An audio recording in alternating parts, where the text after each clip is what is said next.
Choosing sides was always a gamble, page 210.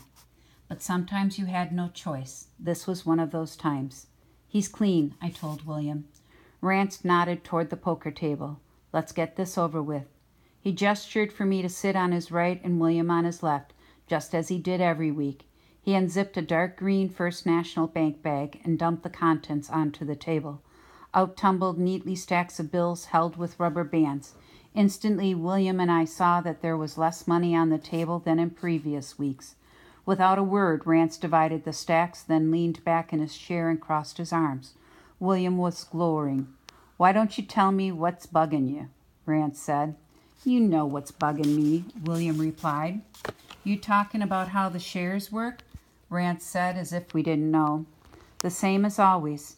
Each month, 1/3 goes to me, you two split 1/3, and the last third goes to the rest. Ain't nothing new about that. Except it seems like you're taking more than 1/3, said William. There's a lot more guap that comes in than what's on this table right now. That's 'cause you ain't figured in the administration costs of running this operation, Rance said. There's a lot of expenses you don't see.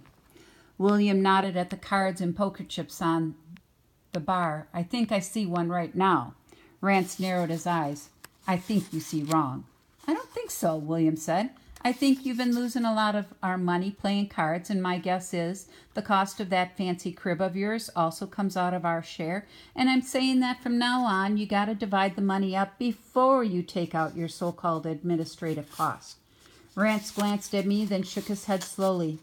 I don't think that's going to happen. Deshawn and I think it should, William replied. Rance gave me a feigned look of surprise. Is that so? That was my cue. I reached under the chair where the gun was taped, pulled it out, and aimed it at William, whose jaw dropped and eyes bulged. Rance seemed pleased by the result. See, there are certain things you don't understand, William, he said. I worked hard to get where I am. Every gangbanger I started out with is dead or in jail. I'm the only one left, and that means I've earned certain privileges. I'm in charge of this gang. I handle the finances. I decide the administrative costs are, and I decide who lives and dies. William was trembling. I thought we were blood, he stammered to me. Rance laughed harshly. Blood? That doesn't mean nothing. Where you been, boy? This is about money. It's about who gets what. And too bad for you, it looks like from now on, your share's going to someone else. He nodded at me. Do it. I slipped off the safety and looked into William's wide eyes. Deshawn, he whimpered, how you going to face Tanisha?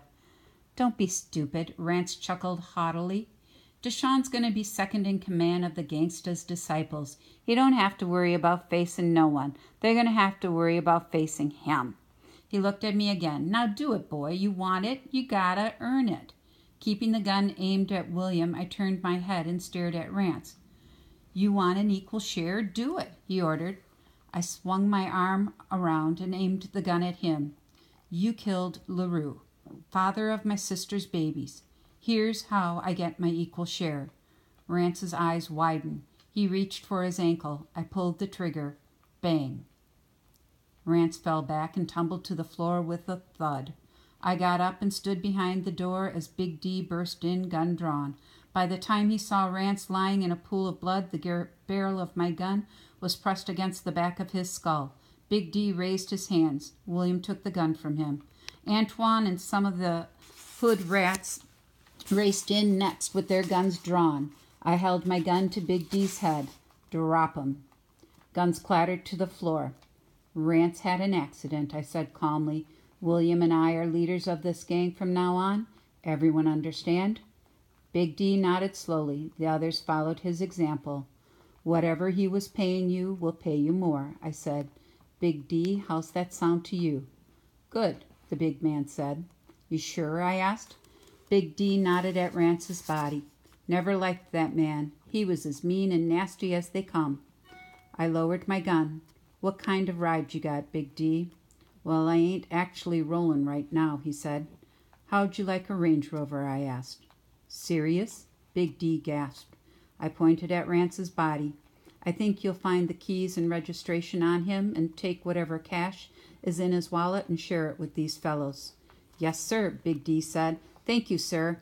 And from now on, if anyone asks who's running this gang, I said, you two, said Big D.